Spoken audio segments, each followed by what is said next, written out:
Welcome to McPlum, simple solutions served daily. You start by confirming your ISB credentials and having the physical kit ready.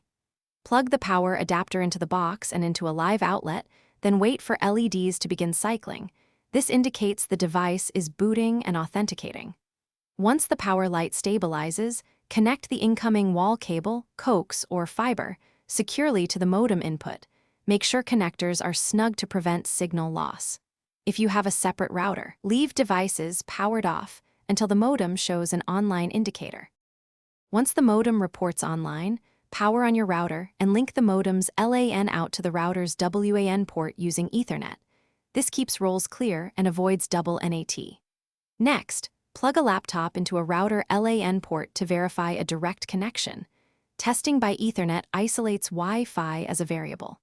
When you access the router's setup page, create an SSID and strong password, change the default admin password, and choose WPA2 or WPA3 security to protect. You finish by testing connectivity with a speed test and browsing several sites to confirm stable access.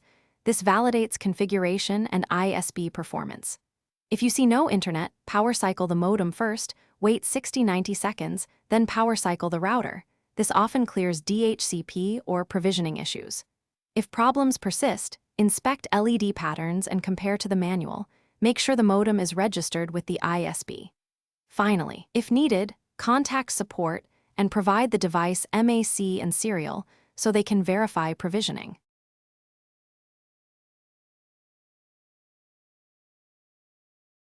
Thanks for watching. Stay juicy and subscribe.